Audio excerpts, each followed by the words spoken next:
Everyone want to achieve success, but to achieve success, we have to follow some rules through which we can reach the pinnacle of success.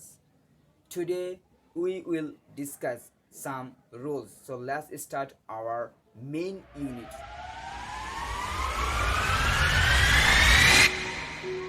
হচ্ছে আমাদের জীবনের সবচেয়ে গুরুত্বপূর্ণ trick, আর সেই ট্রিকটি হচ্ছে আমাদের success. আজকে আমরা সাকসেসের কয়েকটা ট্রিক নিয়ে আলোচনা করব। Success success formula, SUCCESS, success formula.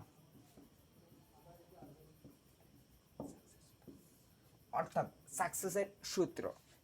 সাকসেসের সূত্রের ক্ষেত্রে আমাদেরকে এই সবগুলো আছে এক একটা সূত্র, এগুলা জানতে হবে এবং আমাদের জীবনে সর্বত্র প্রয়োগ করতে হবে। তাহলেই আমাদের সাকসেস, আমাদের সাফল্য জিনিসটা অলরেডি আমাদের হাতের মধ্যে চলে আসবে। আমরা অল্প সময়ের মধ্যে আমরা সাফল্যের চূড়ায় পৌঁছাতে পারবো। সো আমাদের ফার্স্ট ট্রিক হচ্ছে আমাদের পি দিয়ে বলতে আমাদের কি বোঝানো হয়েছে? পি দিয়ে বলতে আমাদের পজিটিভ চিন্তা করা। TIB, positive thinking. পজিটিভ চিন্তা করা। আমাদের পিতামাতা থেকে শুরু করে আমাদের কলেজ, আমাদের স্কুল কলেজের শিক্ষকরা সবাই বলে যে ভালো চিন্তা করো, পজিটিভ চিন্তা করো, নেগেটিভ চিন্তা করো না। কিন্তু কি আমরা আজও কি পজিটিভ চিন্তা করতে পারতেছি? কখনই না।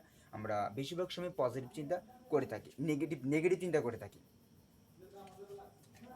Negative thinking, NEGATIVE, negative thinking, অর্থাৎ নেগেটিভ চিন্তা করে থাকি। তো বাস্তবিক পক্ষে আমি নেগেটিভ বলতে যে জিনিসগুলো মনে করে থাকি, যে জিনিসগুলো বাস্তবিক পক্ষে নেগেটিভ। ফার্স্টিং হচ্ছে ব্যাড সং, খারাপ গান শোনা। তারপর দ্বিতীয় হচ্ছে আমাদের মনে করেন ব্যাড মুভি।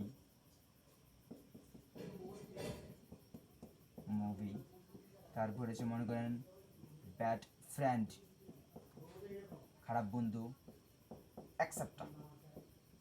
এগুলা ব্যাড এনভায়রনমেন্ট হতে পারে, নো প্রবলেম। বাট এগুলো আমি বুঝে থাকি নেগেটিভ থিঙ্ক বলতে। Bad song, bad movie, bad friend. যখন আমরা এইগুলো দ্বারা প্রভাবিত হব, তখন আমাদের নলেজটা ঠিক এরকম হয়ে যাবে। আমরা সর্বদা নেগেটিভ চিন্তা করব, আর যার ফলে আমাদের প্রথম স্টেপই অর্জন করতে পারবো না।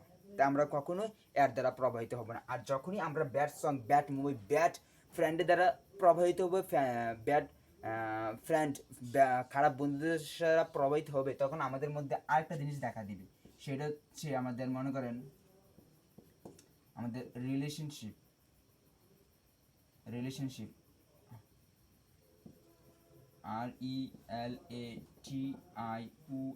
রিলেশনশিপ, SHIP, রিলেশনশিপ, অর্থাৎ বিপরীত লিঙ্গের প্রতি আমরা আসক্ত হব। এতে আমাদের জন্য সবচেয়ে একটা খারাপ দিক, এবং এটা আমার ক্ষেত্রে নেগেটিভ সাইড। তো রিলেশনশিপ সম্পর্কে আমাদের সবচেয়ে জনপ্রিয় একটা সাইড হচ্ছে ট্যানমিন স্কলার আইমান সাদিক ভাই আমাদের একটা কথা বলেছিলেন। সেটা হচ্ছে যে ছাত্র জীবনে রিলেশনশিপে প্রভাবিত হওয়া মানে বা রিলেশনশিপে যাওয়াটা মানে হচ্ছে 3 পায়ে হাঁটার মতো। বাস্তব পক্ষে এটাই সত্য। আমরা যখন খারাপ ছবি দেখবো, তখন আমরা এই রিলেশনশিপ দ্বারা প্রভাবিত হবে। আবার যখনই আমরা খারাপ বন্ধু, খারাপ মুভি, খারাপ ফ্রেন্ড এবং রিলেশনশিপ দ্বারা প্রভাবিত হবো, তখন আমাদের মধ্যে আরেকটা খারাপ দিক দেখা দিবে। সেটা হচ্ছে আমাদের মাস্টারবেশন,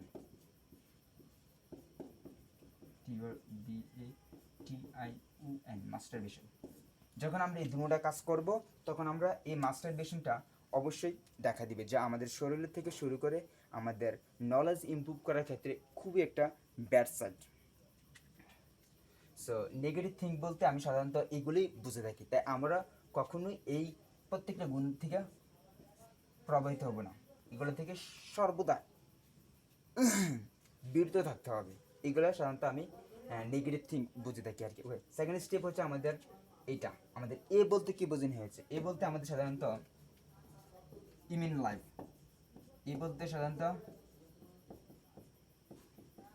ইমিন লাইফ অর্থাৎ একটা লক্ষ্য থাকতে হবে, জীবনের একটা লক্ষ্য স্থির করতে হবে। যদি জীবনের লক্ষ্য না থাকে, তাহলে এটা হবে মাঝিবিহীন নৌকার মতন, যে নৌকাকে মাঝি থাকে না। মাঝি থাকাতে নৌকার কোনো মূল্যই থাকতে পারে না, ঠিক আছে না? তো আমাদের জীবনে যদি কোনো লক্ষ্য না থাকে, আমাদের জীবনে কখনোই মূল্য থাকবে না, যদি আমাদের জীবনে লক্ষ্য জিনিসটা না থাকে। সো তাই আমাদের জীবনে একটা লক্ষ্য স্থির করতে হবে। আমরা যদি একটি ইতিহাস দেখি তাহলে দেখবো ভারতবর্ষের ইতিহাসটা একটু দেখি, কারণ হচ্ছে ভারতবর্ষের এক সময় পুরা বিশ্বকে নিয়ন্ত্রণ করতো এবং পুরা বিশ্ব ভারতের কাছে নত ছিল। প্রায় 3000 বছর আগে, আজ থেকে প্রায় 3000 বছর আগে ভারতকে স্বর্ণের খনি দেশ বলা হতো। যদি আজ থেকে প্রায় 3000 বছর আগে ভারতকে স্বর্ণের খনি দেশ বলা হয়, তার সাথে যদি আরো 3000 লাগাই তাহলে আমাদের কয় 6000, 6000 আগে ভারতকে কি দেশ বলা হতো। তো ভারতের সবচেয়ে গুরুত্বপূর্ণ একটা ইতিহাস হচ্ছে যে আলেকজান্ডার, পুরুষোত্তম, চন্দ্রগুপ্ত মৌর্য, অশোক সম্রাট, এগুলো যে সবচেয়ে জনপ্রিয়, এগুলো ছিল ভারতবর্ষের সবচেয়ে জনপ্রিয় যোদ্ধা।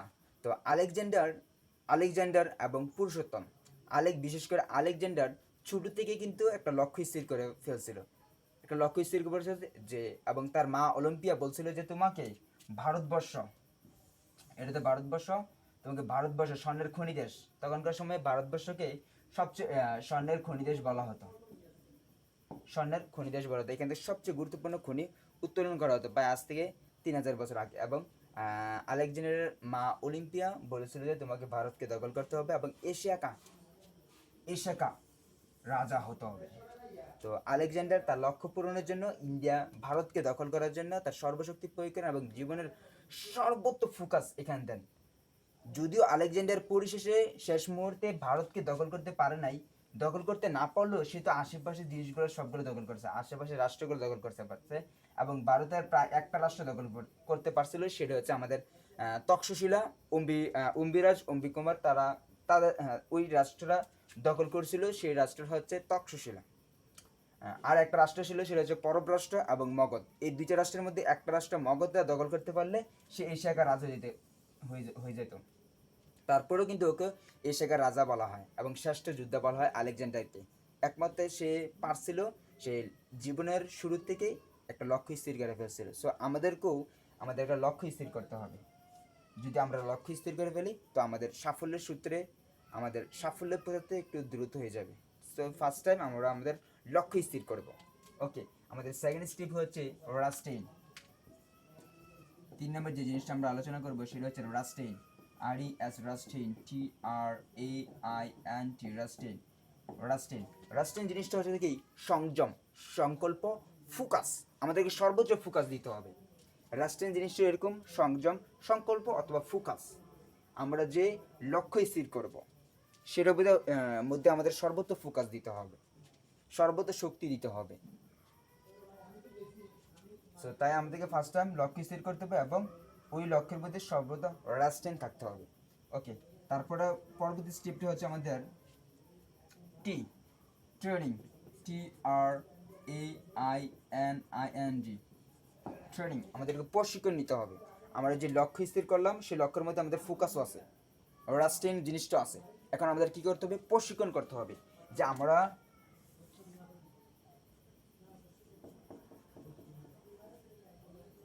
যে লক্ষ্যটা স্থির করলাম সেখানে আমরা কীভাবে পৌঁছাতে পারি। মনে করেন সেটা হচ্ছে আমি, এটা মনে করেন আপনি, ঠিক আছে? এই লক্ষ্যে আপনি কীভাবে পৌঁছাবেন তার জন্য বিভিন্ন নকশা তৈরি করুন, বিভিন্ন নোট ডাউন করেন যে আমি এভাবে আগাবো, এভাবে আমি এই টপিকটা শেষ করবো, পড়াশোনাটা এভাবে শেষ করবো, এভাবে শেষ করবো, ঠিক আছে? এভাবে আমরা আগাতে হবে। তাই আমাদেরকে কী থাকতে হবে? ট্রেনিং, প্রশিক্ষণ নিতে হবে যে কীভাবে আমি আমার লক্ষ্যে পৌঁছাবো, কীভাবে সকল বিপদ আপদ পরিত্যাগ করে, সকল বিপদ অতিক্রম করে কীভাবে আমি আমার লক্ষ্যে পৌঁছাবো, সেরকম নোট ডাউন করুন। তো আমাদের ট্রেনিং জিনিসটা হচ্ছে এরকম প্রশিক্ষণ নেওয়া আর কি। ওকে, তারপর জিনিসটা হচ্ছে আমাদের হার্ডওয়ার্ক। এস নাম্বারটা হচ্ছে আমাদের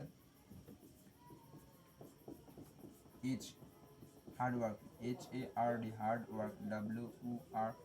হার্ডওয়ার্ক। অর্থাৎ আমরা লক্ষ্য স্থির করলাম, আমাদের লক্ষ্যের মধ্যে রেস্টিং আছে, তারপরে ট্রেনিং, প্রশিক্ষণও আছে। এখন আমাদের কি করতে হবে? হার্ডওয়ার্ক, দিনকে রাত করতে হবে, রাতকে দিন করতে হবে, কঠোর পরিশ্রম করতে হবে, হার্ডওয়ার্ক করতে হবে। কারণ কঠোর পরিশ্রম না করলে আপনি কখনোই আপনার লক্ষ্যে পৌঁছাতে পারবেন না। তাই আমাদেরকে অবশ্যই হার্ডওয়ার্করা অর্জন করতে হবে, কঠোর পরিশ্রম করার ক্ষমতা থাকতে হবে, কঠোর পরিশ্রম করার অ্যাবিলিটি থাকতে হবে। Because ability is very important for good life or success life. Okay, এবং থার্ড স্টেপ হচ্ছে আমাদের এ নাম্বার। এ বলতে আমাদেরকে সাধারণত যেটা বোঝানো হয়েছে সেটা হচ্ছে যে এ বলতে আমরা সাধারণত avoiding, abiding, interested or motivated or motivation, motivation,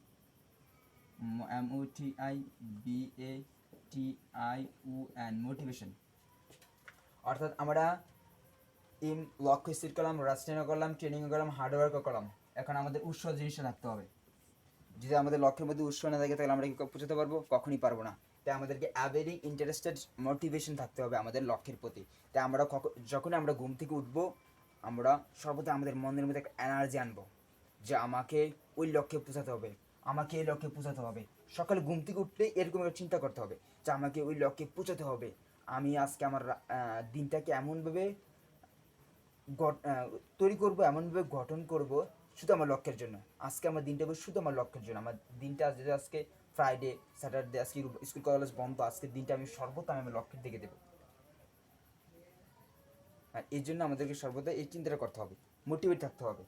যখন আমরা মোটিভেট থাকতে পারবো তখনই আমাদের সাকসেস ফর্মুলা জীবনে আমরা অতি সহজেই সাকসেস অর্জন করতে পারবো। সো ফার্স্ট টাইম আমাদেরকে মোটিভেট হতে হবে, আমাদের জীবনে উৎসাহ যোগাতে হবে। যদি আমরা জীবনে উৎসাহ না যোগাই তো কখনোই আমরা এগুলা বা আমাদের লক্ষ্যে জীবনে সাকসেস হতে পারবো না। তো সাকসেস ফর্মুলা, সাকসেসের ক্ষেত্রে এই প্রত্যেকটা গুণ কিন্তু আমাদের খুবই গুরুত্বপূর্ণ। একটা হচ্ছে আমাদের পজিটিভ থিঙ্ক, পজিটিভ চিন্তা করা, negative think, live our body, our life. তারপর হচ্ছে এই লক্ষ্য স্থির করতে হবে, এটা ইম্পর্টেন্ট। রাস্টিং, সংযম থাকতে হবে লক্ষ্যের প্রতি। ট্রেনিং, প্রশিক্ষণ থাকতে হবে লক্ষ্যের প্রতি এবং হার্ডওয়ার্ক থাকতে হবে লক্ষ্যের প্রতি। তারপরে আমরা যে অ্যাবিডিং, যে আমরা লক্ষ্য স্থির করছি সেটার প্রতি আমাদের মোটিভেট থাকতে হবে, ইন্টারেস্টেড থাকতে হবে। সমাজে বাধা আসবেই, উৎসাহ থাকতে হবে। আপনার বাড়ি দুঃখ দিবে, পরিবেশ দুঃখ দিবে, দুঃখ থাকবে, দুঃখ নিয়ে এগিয়ে যেতে হবে। মোটিভেট থাকতে হবে। তো সাকসেস ফর্মুলার ক্ষেত্রে এই প্রত্যেকটা আমাদের ফর্মুলা PARTHA প্রত্যেকটা ফর্মুলা খুবই গুরুত্বপূর্ণ। সো আপনি যদি সাকসেস হতে চান তাহলে অবশ্যই এই প্রত্যেকটা গুণ, এদিকে প্রায় 6টা গুণ নিয়ে আলোচনা করেছি, প্রত্যেকটা গুণ আপনার জীবনে ধারণ করুন এবং আপনার জীবন সেভাবে গঠন করুন। সো সাকসেস চলে আসবে অটোমেটিকলি হাতের মুঠোয়।